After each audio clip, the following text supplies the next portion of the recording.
జై సద్గురు ప్రభు మహారాజుకి జై. భద్రాద్రి రామశతకము ఇంద్రియాతీత లక్షణం 94వ పద్యము. నేత్రజింహగ్రాణ శ్రోత్రత్వగీంద్రియంబుల కేవలాత్మను తెలియరాదు. శ్వేతవర్ణముగాదు పీతవర్ణముగాదు రక్తనీలాది వర్ణములుగాదు. కటులవణామ్ల తిక్త కషాయ మధురాది రసరుచి వస్తువర్గములుగాదు. వీణారవముగాదు వేణునాదముగాదు తాళమృదంగాది ధ్వనులుగాదు. విమల పరిమళ మిళిత ద్రవ్యములుగాదు. కఠిన శీతోష్ణ మృదు సదా గతులుగాదు. రమ్య గుణధామ భద్రాద్రి రామ పరశురామ నరసింహదాస సంరక్షిత. జై నిజ గురుభ్యో నమః.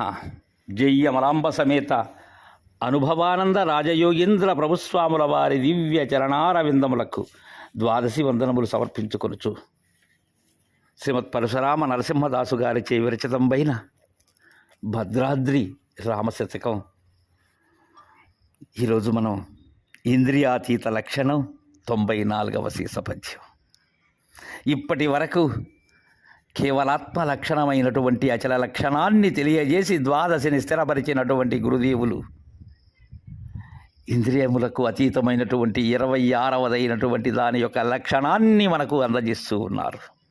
నాయనా శిష్య, నేత్ర జిహ్వగ్రాణ శ్రోత్ర త్వగీంద్రియంబుల కేవలాత్మను తెలియరాదు. చూపులకు అందబడేటువంటిది కాదు నాయన. ఈ జ్ఞానేంద్రియ పంచకమైనటువంటి శ్రోత్ర త్వక్కు చక్షు జిహ్వ గ్రాణంబులకు అందనటువంటిది నాయన ఆ పరిపూర్ణ పరబాహ్యము. చూపులకు అందగా రానిటువంటిది. పలుకుదామన్న పలుకుకు వీలు కాదు నాయన. అలానే దానిని మూర్ఖునుటకు కూడా కుదరదు. ఘ్రాణము చే తెలియపడదు నాయన. ఇక అది వినబడేటువంటిది కాదు, శబ్దశూన్యమైనటువంటిది, శబ్దాశబ్దములు మీరినటువంటిది, నిశ్శబ్దములు కానటువంటిది, ఇక స్పర్శ లేనటువంటిది. అంటే ఈ తన్మాత్రలు ఏవైతే ఉన్నావో శబ్దస్పర్శ రూపరసగంధాదులచే తెలియ శక్యము కానిది గురు కరుణకు తప్ప అసాధ్యమైనటువంటిది. కాబట్టి దాన్ని తెలుసుకునేందుకు ఇవి పనికిరావు. నీ జ్ఞానేంద్రియ పంచకము పనికి రాదు శిష్య. ఇక దాని వర్ణంగానే తెలుసుకోవాలంటే అది ఎలాంటి వర్ణముతో ఉన్నది అంటే వర్ణరహితమైనటువంటిది, ఏ వర్ణములు కానటువంటిది నాయన అది. అందుకే శ్వేతవర్ణముగాదు పీతవర్ణముగాదు రక్తనీలాది వర్ణములుగాదు. ఈ తెలుపు నలుపు నీలము ఈ ఎరుపు సునీలము అనబడేటువంటి వర్ణములు లేనిది నాయన. ఈ తెలుపు పసుపు నీలము అలానే ఎరుపు ఈ వర్ణములు ఏవి ఈ పంచవర్ణములకు అందబడేటువంటిది కాదది. వర్ణరహితమైనటువంటిది, నామ రూపము క్రియ మూడు లేనటువంటిది, ఏమీ కానటువంటిది శిష్య అది. అదే ఇంద్రియములకు అతీతమైనటువంటిది, 25 చేత తెలియబడనటువంటిది, 26వది అయినటువంటిది. ఇంకా శిష్య, కటు లవణామ్ల తిక్త కషాయ మధురాది రసరుచి వస్తువర్గములు కాదు. ఈ రుచులు ఏవైతే ఉన్నావో షడ్రుచులు అవి కాదు నాయన. దానిని నీ జిహ్వతో ఉండబడేటువంటి రుచితో ఈ విధముగా ఉంటుంది అని తెలియజేసేందుకు సాధ్యమా శిష్య? గురు కరుణైతే సాధ్యం అది. ఆ గురు శిష్యుల మధ్య ఉండబడేటువంటి గూరి అది. వారి మధ్యనే తీరవలసినటువంటి తీర్పు అది. అది కటువు కాదు, కారమైనటువంటిది కాదు, లవణము కాదు, ఉప్పు కాదది, ఆమ్లము పులుపైనటువంటిది కాదు, తిక్తము చేదైనటువంటిది కాదు, కషాయము వగరైనటువంటిది కాదు, మధురము తీపి అయినటువంటిది కాదు. ఈ షడ్రుచులు కాదది. నీకు బోధ దృఢమయ్యేందుకై ఇంద్రియాతీతమైనటువంటి దాని యొక్క లక్షణాన్ని తెలియజేస్తున్నాను శిష్య. అందుకే కటులవణామ్ల తిక్త కషాయ మధురాది రసరుచి వస్తు వర్గములుగాదు, వీణారవముగాదు, వేణునాదముగాదు, తాళమృదంగాది ధ్వనులుగాదు. నీవు శబ్దముతో ముద్రాభ్యాసములలో నీవు వినాలి అనేటువంటి ఈ దశవిధ నాదములు ఏవైతే ఉన్నవో అవేవి కాదు నాయనాది. ఈ జలనాదము, బేరీనాదము, మృదంగనాదము, ఘంటానాదము, కాహళనాదము, కింకిణీనాదము, వేణునాదము, భ్రమరనాదము, ఓంకారనాదము నాదాతీతమైనటువంటిది, నాదు బిందు కళా త్రయతీతమైనటువంటిది ఆయన పరిపూర్ణము. అది ఇంద్రియాతీతం.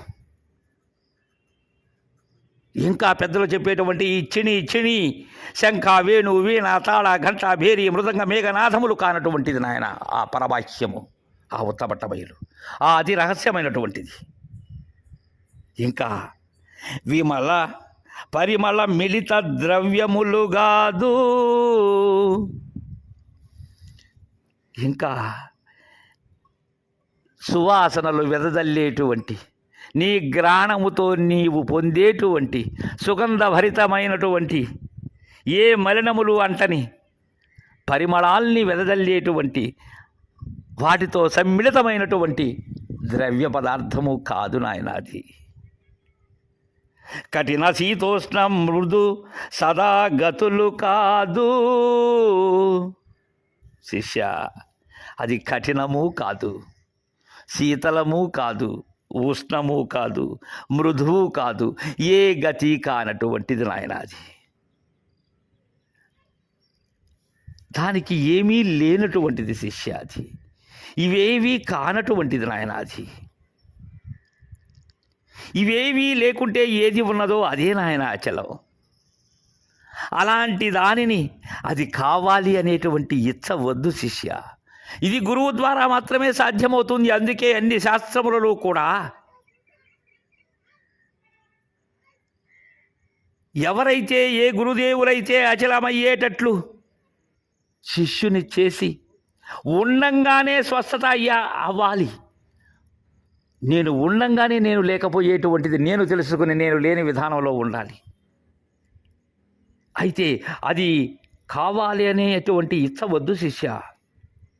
కాకపోయాను అనేటువంటి దుఃఖము ఉండకూడదు. అయితిని అనేటువంటి అబద్ధాలు ఆడుతూ ఉంటారు. నేను పూర్ణుడనైతిని, నాకు పరిపూర్ణము తెలిసినది, నేను పరిపూర్ణము పొందాను అనేటువంటి అబద్ధాలు ఆడవద్దు నాయన. దీనికి కావలసినది ఒకటే, సర్వకాలం గురుదరి చేరి గురువు ఏదైతే బోధించారో, గురువు ఏదైతే విచారించారో దానిని మరువకుండా ఉండటమే దీనికి కావలసినది. ఇదే ఇక్కడ సూత్రం. గురువు వాక్యం మరువకుండా ఉండటమే. ఎలాంటిది ఆ గురువాక్యం? గురుస్వరూపమును మినా ఏదీ లేదు అని దృఢమయ్యేటువంటిదే గురువాక్యం. ఈ జ్ఞానకర్మాలు లేనటువంటిదే గురువాక్యం. అలా తెలుసుకోవాలి. అందుకే ఇది శ్రోత్రాత్మ కూచక్షోజం గ్రాణములనే కేవలాత్మను వాటిచే తెలిసేందుకు వీలు కానటువంటిది. అది ఏ వర్ణములు కాదది. ఈ శ్వేత, పీత, రక్త, నీలాది వర్ణములు కాదు. అలానే కటు, లవణ, ఆమ్ల, తిక్త, కషాయ, మధురాది రసరుచి వస్తువులు కాదది. ఇక వేణు, వీణ, తాళ, మృదంగాది ధ్వనులు కాదు, పరిమళ మిళిత ద్రవ్యములు కాదు, కఠిన శీతోష్ణ మృదుత్వములు కాదు అని తెలుసుకోవాలి. రమ్య గుణధామ భద్రాద్రి రామ పరశురామ నరసింహదాస సంరక్షితాహ్వా. జై గురుదేవా.